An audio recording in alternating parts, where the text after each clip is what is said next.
What's up mga kateki, yan. Welcome back again. So mag-unboxing tayo ngayon ng PoE na injector, splitter, adapter, module, mga ganyan, combiner splitter. Para pwede ito sa CCTV guys, or tawag doon sa antena natin, para hindi na tayo gumamit ng power injector.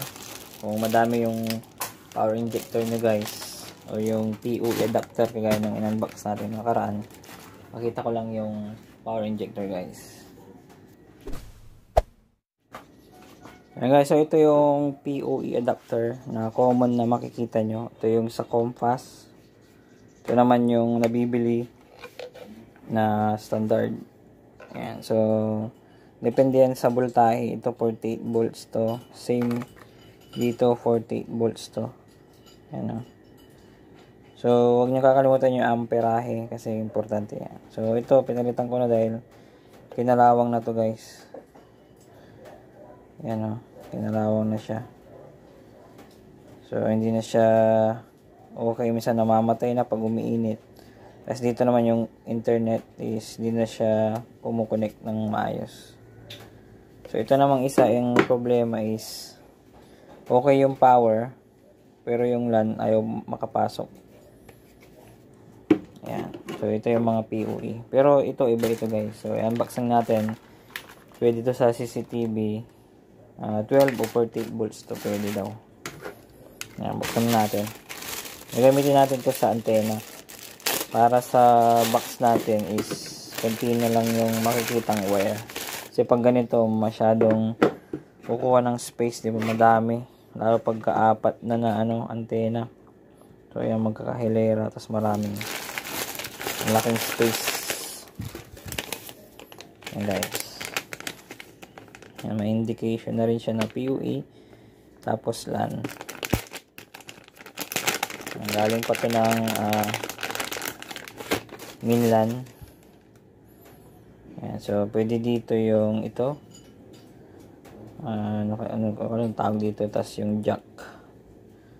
12 volts. Okay, pa-power up natin gamit tong 12 volts na PLDT. Okay, para makita natin kung gumagana.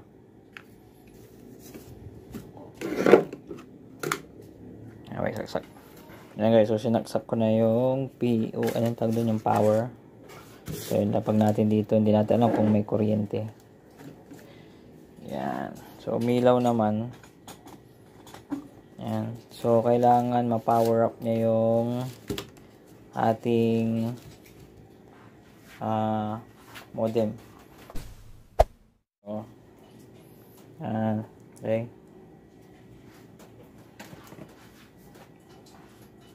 Okay. So, ito, irekta ko muna dito kung magpa-power siya. Irekta muna natin. Ayan. Magpa-power up yung modem.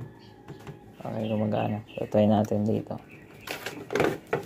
Yan pala guys, good news dun sa mga nagtatanong about sa Globe na paano i-reflash yung modem nila. Yung meron na tayo to Globe to guys. Yan, pasilip ko lang yan. So, i-reflash natin to. Gagawa ko ng video kasi yung iba nahihirapan. Gagawa ko ng video. Magagamit dito tayo ng splitter. Splitter ba to? Parang adapter din to eh. Siyempre gagamit tayo ng UTP cable. Katabi. So yun guys, nakakuha ako ng UTP cable. So nagtatanong iba, baka magtanong kayo is, so dito ilalagay yung PoE guys dito. So kung yung antena nyo is 48 volts o 12 volts, dito nyo ilalagay. Yan, tapos sa dulo nitong UTP cable, yun na yung sa antena. Okay, yun na yung antena. So, dito sa atin, gagamit tayo ng ito. Kasi nga, iba to kasi eh. Hindi siya yung pang-compass na isahan lang yung paglalagyan ng supply niya, diba? Yung internet. Kaya nga PoE ito kasi power over internet. Okay, power tsaka yung internet. Iisa yung pag-ano niya. So, may coding yan. Sa ibang video ko na lang sasabihin kung anong mga kulay. Okay, so try natin to guys. Yan. Tapos syempre, lagyan natin, kung saan nyo nilagay, dun nyo ilagay yung internet guys. Okay. Kuha lang ako ng internet. Yan guys, so nalagyan ko ng internet yung tapat niya. So, para dun sa developer nung gumawa nitong adapter, mas okay siguro kung meron siyang indicator yung gigabit tsaka ng gigabit para makikita mo agad kung goods na yung port kung gumagana. So, ito yung dulo ng PoE. Ito. Tama yan. Ito natin ilalagay. Tapos, sasalpak natin dito sa ating modem. Yan. Tapos, yung LAN naman. So, yan. Yan. So, kailangan yan. Nag-power up guys. So, goods. So, tatry natin lahat ng ports niya. Kung mapapagana niya to. Para, ibig sabihin nun, lahat ng port gumagana yung power niya. Okay. Lipat natin. Ganyan ako mag-check guys. Ayan. Okay. Gumana. Okay. Gumana. And okay. Ayan. So dito hindi natin matatry yung internet pala guys. Kung okay siya. Goods ba siya o hindi. Dahil nga ito ay hindi pa natin na-flash. Pero itatry ko lang. Kung meron. Pero sa tingin ko wala. So gamit ako ng ibang modem. Yung madaling ma-access. Okay. Okay, so gumamit ako ng tenda ngayon. Yan, so itong tenda na to is 9 volts, 12 volts, hindi ko lang kung ano. Pero kusa tong mag-aano kasi guys eh. Tingin ko kasi napapower niya eh. Kasi kung over voltage yan, mamamatay-matay yan.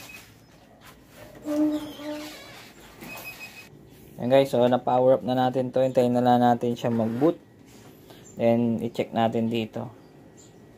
Okay, kung may internet siya. So, nakatapat naman na yung net dyan eh. Yan. So, pwede niyang i-power up guys. Yan, yung mga modem natin na maliliit. Ganito. Kaso nga yung mga ganito kasi hindi pwedeng ibilan. Mas okay sana kung lalabas yung modem na tenda na meron siyang bilan. Baka naman tenda guys. Yung firmware, mapalitan natin to. Mag-download kayo ng merong bilan. Yan. So, tingnan natin dito. Yan o. Walang password. Tenda. Connect tayo.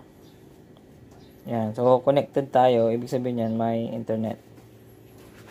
Yan. So, try natin mag-speed test. Yan. Goods na goods, diba?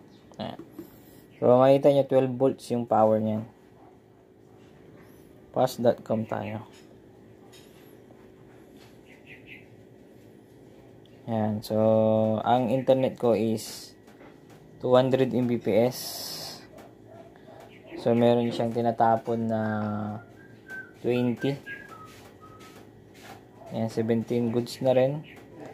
So, mamaya tatry ko sa direct. Okay. Direct lang natin muna. Saglit. Yan, direct ko na sa main natin. So, tingnan natin kung gigabit ba to o ng gigabit.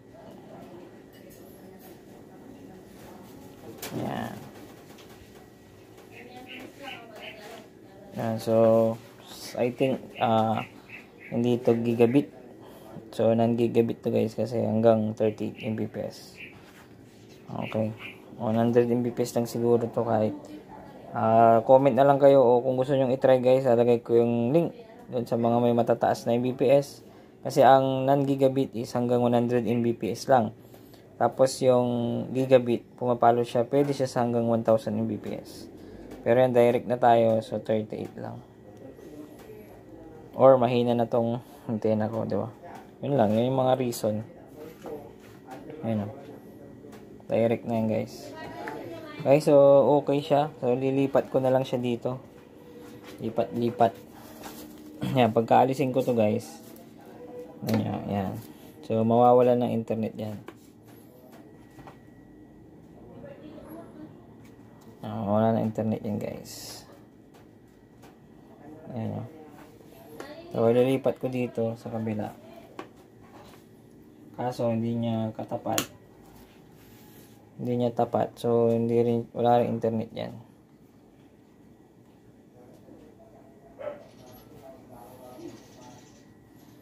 Yan, ano. Okay. So, kailangan natin ilipat dito sa pangalawa. Okay, tapat-tapat yan guys, ha. Pagka gagamit kayo ng ganito, kung ano yung katapat niya doon. So, antayin natin ulit magbuti. Yan. So, trial to guys. I-diretso ko kung dito. So, ipapass forward ko na lang. Yan guys, so nalipat ko na. Okay na rin yung Mbps niya. So, lipat na rin ulit natin dito. And yung pangalawa ay ano natin, last test is gagawin kong dalawa yung modem. Tapos isa lang yung adapter. Okay.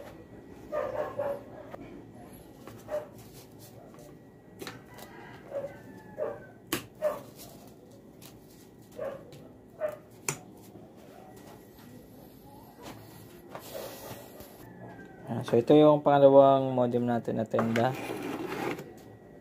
Okay. Lagay natin dito. Tapos internet. Tapos kailangan pa rin natin ng UTP cable. Yan pala guys. So nakabit ko na. Take note pala guys kung gamit kayo ng mga UTP cable na okay na. So yung basta nagawa na, mga ready na, kailangan kompleto yung wirings kasi magpapadaan tayo ng kuryente dito at saka yung internet. Okay. Kasi yung iba internet lang yung nakaano dyan. Guys, isang adapter yung gamit natin. Andoon guys, yan yan, isa lang yan. Okay, padalo yan dito sa ating PoE injector. So dito is dalawa na ang gumagana.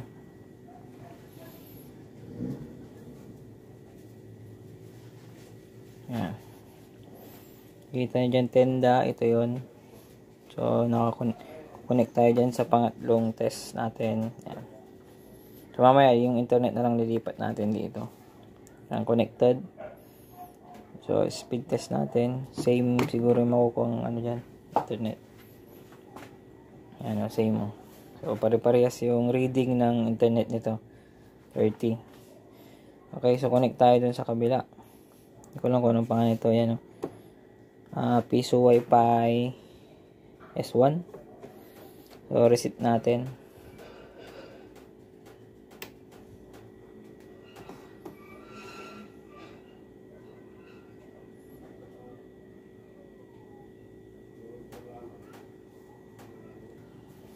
Okay, so lumabas na yung isang tenda natin na 43AD80. Yung model niya, ito yun. So, walang internet guys, makikita nyo. So, kakabit ko yung internet na isa.